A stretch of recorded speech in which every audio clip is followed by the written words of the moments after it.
Happy Monday, everybody. My name is Brandon Rosa, and welcome to episode 57 of the Xbox in 10 podcast, your weekly source of Xbox gaming news covered in around 10 minutes. Every Monday, this podcast covers new game releases, the previous week's gaming news, and we all learn an Xbox-related fun fact together. This show is on YouTube and podcast services around the world, so please subscribe on your favorite and leave a review. Xboxin10.com, no numbers, is your quick source for links to all of our podcast destinations and social media profiles, which you can follow at Xboxin10. To start, let's talk game releases. The big games out last week included SpongeBob SquarePants Battle for Bikini Bottom Rehydrated and Assetto Corsa Competizione. The games coming out this week include Hunting Simulator 2, Minecraft Dungeons Jungle Awakens, The Ottoman Empire, Alphadia Genesis, and Overcooked 2 Suns Out Buns Out. The games with gold for July 2020 have been announced, and they include WRCA FIA World Rally Championship, available from July 1st to the 31st on Xbox One, Dunk Lords from July 16th to August 15th on Xbox One, Saints Row 2 from July 1st to the 15th on Xbox One and Xbox 360, and Juju available from July 16th to the 31st on Xbox One and Xbox 360. Now into last week's biggest news stories, and we have 9 to cover this week. Number 1, Halo Infinite Banished confirmed a new teaser video. Matt Purslow at IGN writes, a new tease for Halo Infinite has confirmed that the Banished will be part of the long-awaited next game in the series. The short teaser video, which sees a communication device decipher a signal, features a gravelly voice delivering a message to humanity.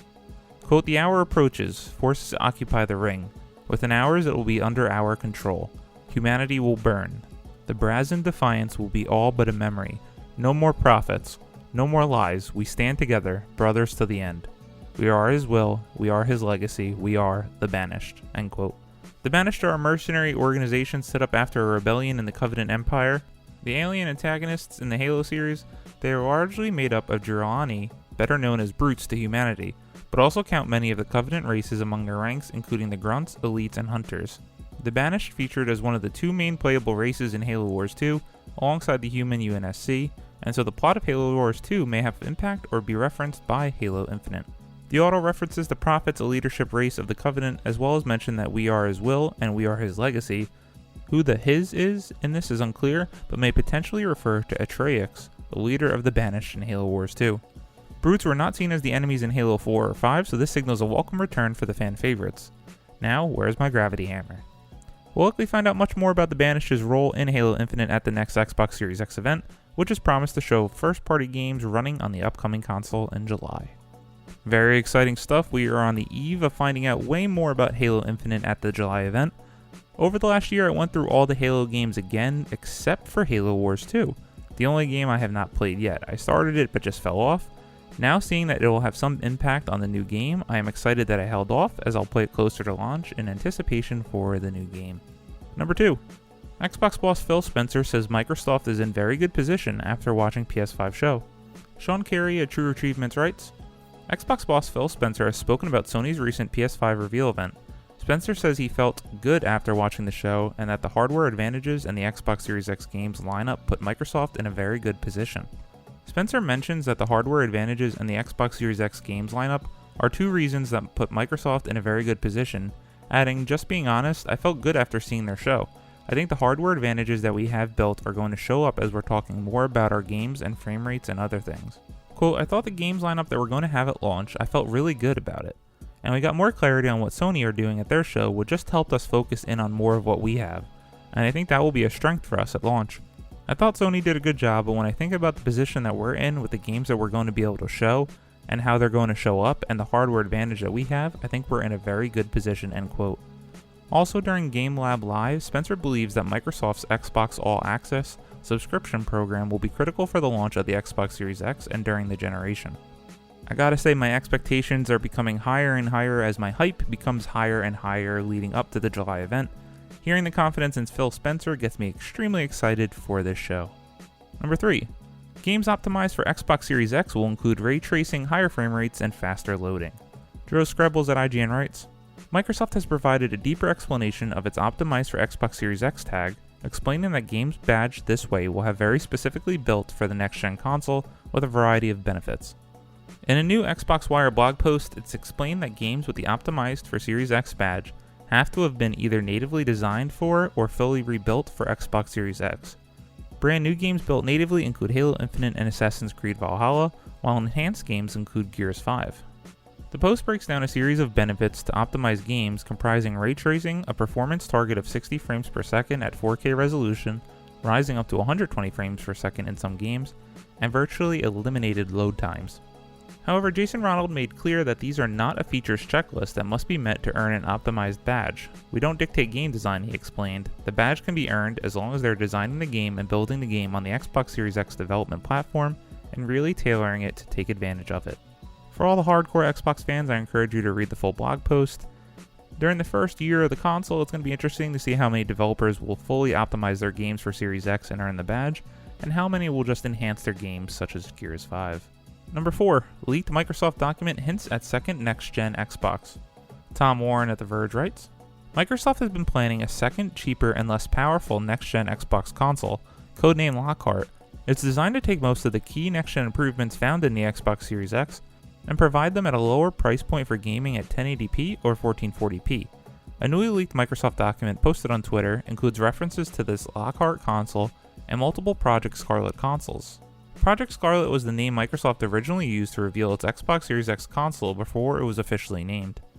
Rumors had suggested two next-gen consoles under the broader Project Scarlet plans, Anaconda and Lockhart. Microsoft has etched an Anaconda snake into the Xbox Series X mainboard, but the company has never publicly discussed its Lockhart plans. The leaked document also mentions a Lockhart profiling mode. Sources familiar with Microsoft's Xbox plans tell The Verge that this special Lockhart mode is part of the Series X developer kit. The dev kit, codenamed Dante, allows game developers to enable a special Lockhart mode that is a profile of the performance that Microsoft wants to hit with the second console. We understand that this includes 7.5GB of usable RAM, a slightly underclocked CPU speed, and around 4 teraflops of GPU performance. The Xbox Series X includes 13.5GB of usable RAM and targets 12 teraflops of GPU performance. Developers will be able to use this Lockhart mode to test their games against their performance profile and do validation checks. Microsoft is expected to position its Lockhart console for 1080p or 1440p gaming, two of the most popular resolutions used by the PC gaming monitors currently.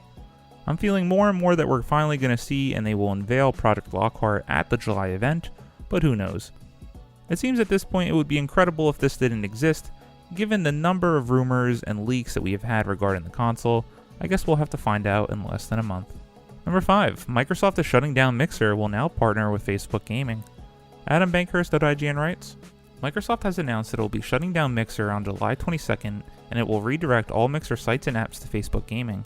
The news was announced on Xbox Wire, with Microsoft admitting that, quote, it became clear that the time needed to grow our own live streaming community to scale was out of measure with the vision and experiences we wanted to deliver to gamers now, end quote. Microsoft has made the decision to transition all of its streamers to Facebook Gaming if they choose, meaning that those who signed exclusive deals, namely Tyler Ninja Blevins, Corey King of Island Michael, and Michael Shroud Gruzik, will be free to return to Twitch or continue on to Facebook Gaming. A very sad story for all those who depended on Mixer for income and their platform for their communities. I gotta admit, I was so shocked, as I thought Mixer was being heavily invested in by Microsoft, which it was with the exclusive streamers, and that they would really try to push it with their next-gen vision this year, but I guess not. Number 6. Sea of Thieves is getting custom servers to let pirates frolic in peace. Nadia Oxford at US Gamer writes, Sea of Thieves, Microsoft's online swashbuckling pirate adventure, is on its way to getting custom servers. The custom servers will take players out of Sea of Thieves' PvE environment, which will make it much easier for interested community members to explore, play, and create without the risk of rival pirates stabbing them in the throat. Quote, one of the many things we have always loved about Sea of Thieves is being able to witness the creativity of our players within the sandbox we provide, end quote, reads a Steam blog post published today about the custom servers. Quote, we've seen so many things from legendary races, fashion shows, and fishing competitions, through to entirely new games like Skullball, the Pirate games, and countless others, end quote. That creativity is what inspired the developers at Rare to move ahead with the custom servers, though the studio warned that they won't be available to everyone at first. The alpha will be open to selected creators and community groups to utilize for community events, who will then gather feedback and data that will go into the final build. I know this is very exciting news for the Sea of Thieves community, as this is something they were clamoring for a long time, so good on Rare. Number 7. Rocksteady reportedly working on a Suicide Squad game. Jordan Alleman at IGN writes, a new report claims that Batman Arkham Studio Rocksteady is indeed the developer behind the Suicide game mentioned in the domain name registrations. According to Eurogamer, the London studio has been working on the project for years, and the quote, Suicide Squad Kill the Justice League end quote domain is potentially the game's full title, as well as a summation of its content. Eurogamer also says that the domains were registered by WB Interactive, that Gotham Knights does refer to WB Montreal's long-rumored Batman Court of Owls game, and that both games will be shown in some respect at the DC Fandom event. I'm excited to see what these games are at the event on August 26th.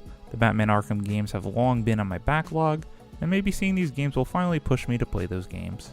Number 8, Crash Bandicoot 4 is on its way at last. Maddie Myers at Polygon writes, it's been 22 years since Crash Bandicoot Warped, the third entry in the original Crash Bandicoot trilogy, and 10 years since the last original Crash Bandicoot game. In other words, Crash fans have been waiting for a long time for today's news. Toys for Bob has a new Crash Bandicoot game in the works, fittingly titled Crash Bandicoot 4 It's About Time. Toys for Bob previously worked on the Crash Bandicoot Insane trilogy, which was a remaster of the original Crash trilogy, as well as the Spyro Reignited trilogy. The team's latest project isn't a remaster though. Crash Bandicoot 4 is a brand new game in the Crash series that will pick up immediately after the events of Warped, which left villains Neo Cortex, Dr. Entropy, and Uka Uka stranded on a far-off planet. In Crash 4, the antagonists escape and once again threaten to take over the multiverse. Players will inhabit Crash or Coco as well as Neo Cortex, will have its own special levels along the way.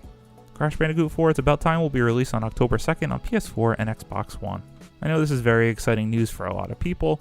I have no affinity for the trilogy as I never played any of the Crash games or the Spyro games. Hate me if you must. And number 9, Marvel's Avengers confirmed for PS5, Xbox Series X, current gen players can upgrade to next gen version for free. Jordan Serrani at IGN writes, Marvel's Avengers is officially coming to PS5 and Xbox Series X when the console launches this holiday. Those who purchase the game on PS4 or Xbox One either physically or digitally will be able to upgrade to the respective next-gen version free of charge. Square Enix also announced Avengers will support cross-generation play between PlayStation and Xbox consoles. PS5 owners can play with PS4, Series X can play with Xbox One. Players will also be able to transfer saves between current and next-gen consoles. As a huge Marvel Cinematic Movie Universe fan, I am very intrigued by this game. However, after even the event this week, watching this game just doesn't get me excited to play it. The gameplay does look boring, but I hope I am surprised. As always, we end our show with a fun fact about Xbox, and this week we're going to go over the full list of optimized for Xbox Series X games announced so far. These include Assassin's Creed Valhalla, Bright Memory Infinite, Call of the Sea, Chivalry 2, Chorus, Cyberpunk 2077, Destiny 2, Dirt 5, FIFA 21, Gears 5, Halo Infinite, Hitman 3, Madden NFL 21, Marvel's Avengers, Outriders, Scarlet Nexus, Scorn, Second Extinction, The Ascent, The Medium, Vampire the Masquerade Bloodlines 2, and Yakuza Like a Dragon. Thank you all for listening to the Xbox in 10 podcast, your weekly source of Xbox gaming news covered in around 10 minutes. If you like the show, please subscribe on your favorite podcast service or YouTube, share with your friends, and follow on all social media at Xbox in 10. This past week, I marathoned through The Last of Us Part 2, which was an excellent game. If you played the first one, you absolutely have to play it, but I don't think you need to hear that from me, just go anywhere on the internet. I've also continued to jump into Call of Duty Warzone, my current gaming addiction. My name is Brandon Rosa, you can follow me on Xbox at Brosa93. I hope you all have a great week, stay safe, and keep on gaming.